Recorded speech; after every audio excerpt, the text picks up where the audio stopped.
కొంతమంది దానికి మా పార్టీలో అంటే మా గత పార్టీ నేను ఏ పార్టీలో నుంచి అయితే నేను రిజైన్ చేశానో ఆ పార్టీలో ద్వితీయ శ్రేణి నాయకులు ఎవరైతే ఉన్నారో వాళ్ళు నాకు మా నాయకుడికి మధ్యన అభిప్రాయ భేదాలను సృష్టించి జగన్మోహన్ రెడ్డి గారి మనసుని విరిచేటటువంటి ప్రయత్నం చేసి వాళ్ళు విజయం సాధించారు. 3.5 సంవత్సరం పాటు అవమానాలకు పాలై నేను దిగినటువంటి ప్రతి మెట్టు కూడా కొంతమంది పైకెక్కడం జరిగింది. వాళ్ళు పైకెక్కేదానికి ఉపయోగపడడం జరిగింది. దీంట్లో చాలామంది పాత్రదారులు సూత్రధారులు ఉన్నారు. దీంట్లో ఈ పార్టీ నుంచి వెళ్ళిపోయిన దానివల్ల నేను ఏ విధంగానూ నష్టపోవట్లా. చిత్తశుద్ధితో ఈ పార్టీలో నేను ఉన్నంతకాలం నేను పనిచేశాను, మనస్ఫూర్తిగా పనిచేశాను. ఇప్పుడు కూడా పార్టీ నుంచి వచ్చిన తర్వాత జగన్మోహన్ రెడ్డి బాగుండాలనే కోరుకుంటున్నాను. కానీ ఈ యొక్క ద్వితీయ శ్రేణి నాయకత్వం వాటిని ఏమంటారు, వీళ్ళు చుట్టూ ఉండేటటువంటి వాళ్ళని కోటరీ. ఈ కోటరీ నుంచి ఏ రోజైతే ఆయన బయటపడతాడో ఆ రోజు ఆయనకు భవిష్యత్తు ఉంటుంది. లేకుండా ఉంటే భవిష్యత్ అనేటటువంటిది చాలా కష్టంగా ఉంటుంది. ఇంతకన్నా మించి చెప్పగలిగింది ఏం లేదు. ఎక్కడ బయట నుంచి పోయేటటువంటి ఇన్ఫర్మేషన్ ఈ యొక్క కోటరీకి అనుకూలంగా ఉంటే ఎవరినైనా ఆయనకి పరిచయం చేయాలి తీసుకెళ్ళాలి అని అంటే ఈ కోటరీ కానీ అంగీకరిస్తే వాళ్ళకి ఏదో ఒక రకంగా నయానో భయానో లేకుంటే మంచిగానో కాళ్ళు పట్టుకోనో చేతులు పట్టుకోనో లేకుంటే ఆర్థికంగా ఏదో ఒకటి చేసో వాళ్ళు ఆయన దగ్గరికి పంపిస్తారే కానీ దేవుడి దగ్గరికి పూజారులు అదర్వైజ్ దేవుడి దగ్గరికి పంపించట్ల. ఇది జరిగేటటువంటిది. ఈ చెప్పేటటువంటి ఒక నాయకుడు అన్నటువంటి వాడు ఈ చెప్పుడు మాటలను నమ్మకూడదు. చెప్పుడు మాటలను నమ్మితే నాయకుడు నష్టపోతాడు, ప్రజలు నష్టపోతారు, పార్టీ నష్టపోతుంది. ఇక్కడ జరిగేటటువంటిది అదే. వైసీపీ పార్టీలో పూజారుల హవా నడుస్తుంది. తప్పకుండా ఏకీభవించకుండా ఉండేదానికి ఏముంది దాంట్లో. ఈ కోటరీ వల్లనే నేను ఆయనకి దూరం అయ్యా. నేను ఇంకోటి ఆయన జగన్మోహన్ రెడ్డి గారితో నేను మాట్లాడినప్పుడు నేను చాలా స్పష్టంగా చెప్పా, సార్ మీ మనసులో నాకు స్థానం లేదు, నా మనసు విరిగిపోయింది. మీ మనసులో స్థానం లేనప్పుడు ఈ పార్టీలో కొనసాగాల్సినటువంటి అవసరం నాకు లేదు. కాబట్టే నేను ఈ పార్టీ వదిలి వెళ్ళిపోతున్నాను. మీ చుట్టూ ఉండే వాళ్ళ చెప్పుడు మాటలు విని మీరు తప్పుదోవ పట్టొద్దు. మీకు ఎవరు నిజాలు చెప్తున్నారు, ఎవరు అబద్ధాలు చెప్తున్నారు అన్నటువంటిది మీరు పూర్తిగా అర్థం చేసుకోండి. అర్థం చేసుకొని మీరు నిర్ణయాలు తీసుకోండి. అప్పుడు మీరు ప్రజలకు ఉపయోగపడతారు. మీరు నాయకులు, అధినాయకులు, ముఖ్యమంత్రిగా 5 సంవత్సరాలు పనిచేసినటువంటి అనుభవం ఉంది. భవిష్యత్తులో కూడా మీరు ఇంకా ప్రజలకు సేవ చేయాలి.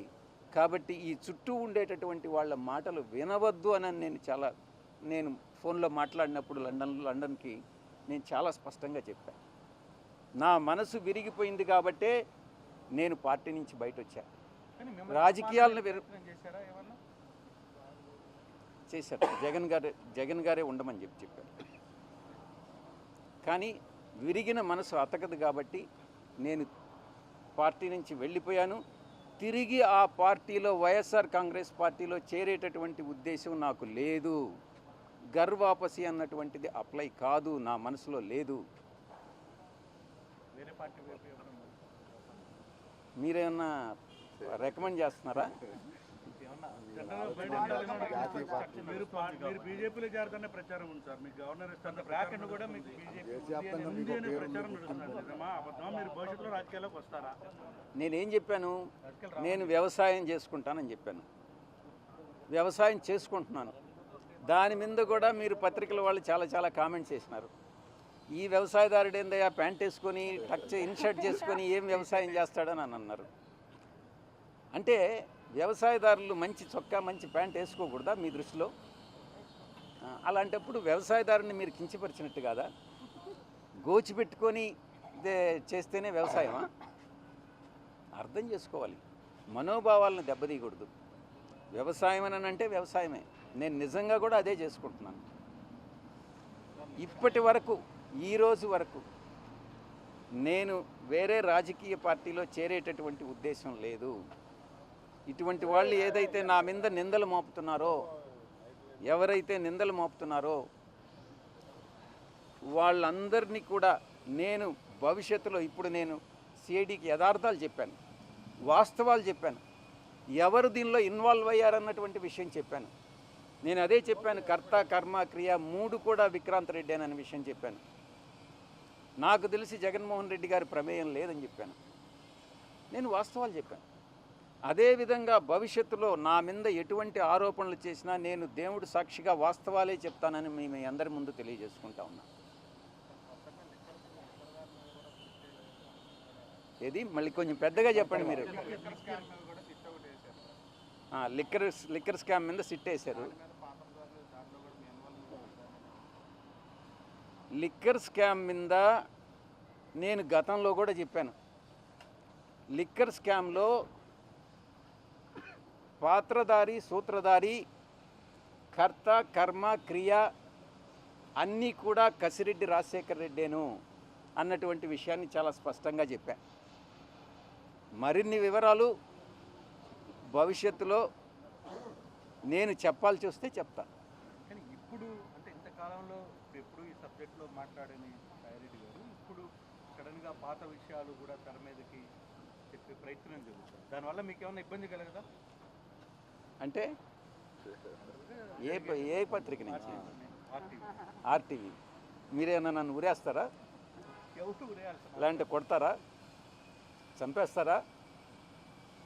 చెప్పండి. ఆర్టీవీ రవిప్రకాష్ కదా, రవిప్రకాష్ ఏమన్నా ఉరేసేస్తాడా నన్ను? అయితే భయం ఎందుకు? భయము అనేటటువంటిది ఈ బ్లడ్లోనే లేదు. భక్తి అనేదే ఉండింది, ఇప్పుడు కూడా ఉంది.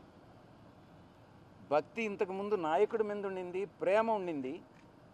కానీ ఇప్పుడు ఓన్లీ దేవుడి మీదనే ఉంది, వెంకటేశ్వర స్వామి మీద. ఎందుకనంటే మనసు విరిగిపోయింది. అన్ని కష్టాలకి ఓర్చుకొని నాకు ఇన్ని పదవులు ఇచ్చాడు, నేను కాదనలా.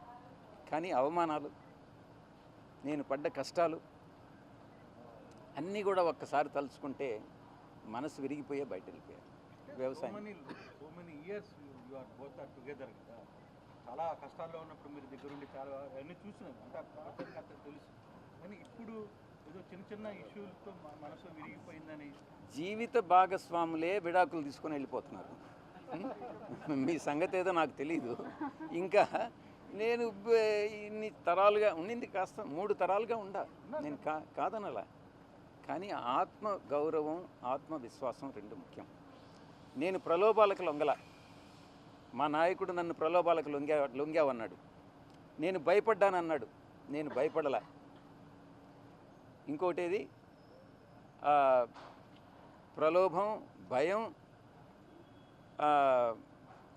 విశ్వసనీయత కోల్పోయానన్నాడు. విశ్వసనీయత కోల్పోలే. ఆ 3 యథాతిథిగా అప్పుడు ఎట్టున్నాయో ఇప్పుడు అలాగే ఉన్నాయి. మా నాయకుల్లోనే మార్పు ఉంది.